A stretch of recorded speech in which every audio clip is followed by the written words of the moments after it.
घर घर का श्रृंगार, प्रेम सनातन।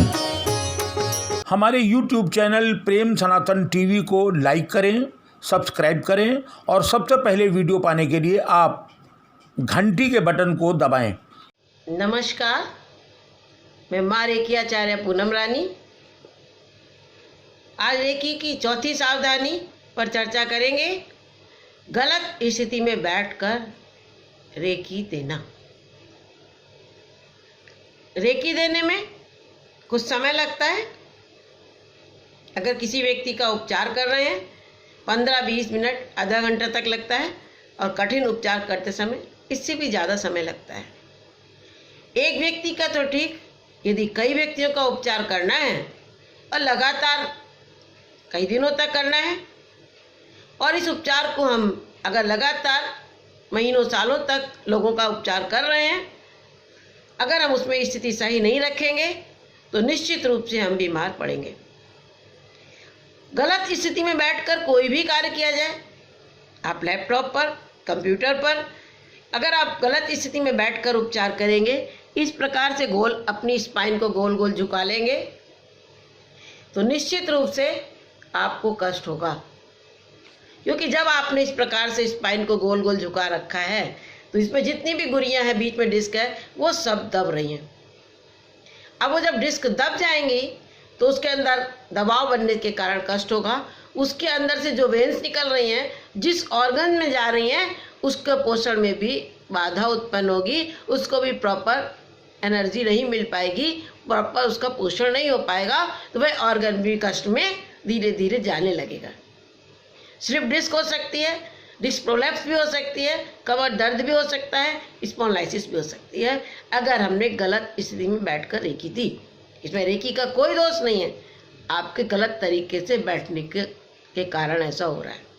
क्योंकि जब आप किसी को रेखी उपलब्ध करा रहे होते हैं तो आप पेशेंट को अगर आपने ज़मीन पर लेटा लिया और झुक करके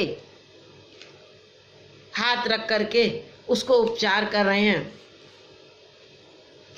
एक व्यक्ति को दी, 2 व्यक्तियों को दी, अगर आपने 4-6 व्यक्तियों को दी, यानी आपने अगर रोज़ 4-5 घंटे 6 घंटे का उपचार कर रहे हैं और महीनों सालों तक करते रहे, क्योंकि मैं ऐसे रेकी ग्रैंड मास्टर को जानती हूँ जो बहुत अच्छे रेकी ग्रैंड मास्टर थे, वो इसी प्रकार से उपचार लंबे समय तक करते रहे, लोगों को लाभ भी बहुत हुआ, लेकिन उनकी अपनी स्पाइन खराब हो गई और भी विभिन्न कष्ट हो गए, क्योंकि वह झुक करके रोज कई घंटे 5-6 घंटे उपचार करते थे और कई सालों तक करते रहे, जिसके कारण उनकी समस्या खड़ी हो गई।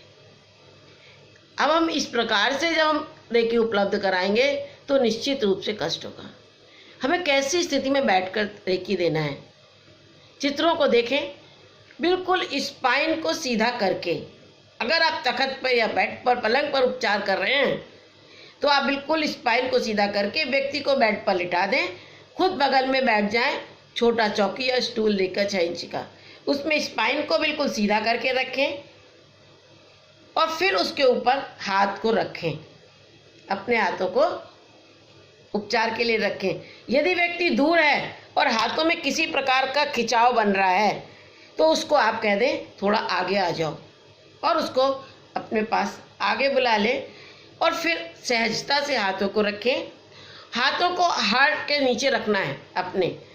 व्यक्ति अगर ऊंचाई पर है तो उसको नीचा कर लें, क्योंकि आपके हाथ आपके हार्ट के ऊपर नहीं होने चाहिए, आपके हार्ट के नीचे होने चाहिए।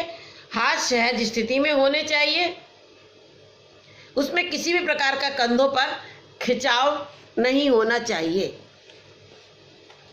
ऐसी स्थिति में बैठकर अगर आप रेकी उपलब्ध कराएंगे तो किसी प्रकार का आपको नुकसान नहीं होगा। अगर आप खड़े होकर देना चाहते हैं तो आप कोई काउंटर पे पेशेंट को लेटाएं, लंबी बेंच पर, लंबी ऊंची टेबल पर लेटाएं। आप स्टूल रख करके, स्पाइन को सीधा रख करके खड़े होकर रेकी उपचार करें।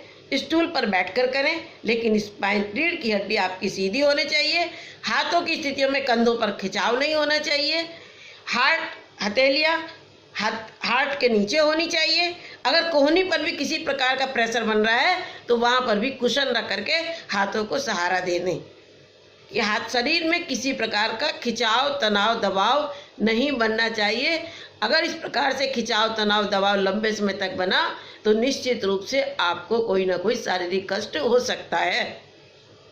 इन बातों का अगर हम ध्यान रखेंगे और रेकी के प्राकृतिक नियमों का हम पालन करेंगे, जो हम आगे चर्चा करेंगे रेकी के नियम के बारे में, तो और प्रतिज्ञाओं को हम करेंगे तो निश्चित रूप से हम रेकी करने से हमें कोई नुकसान नहीं होगा।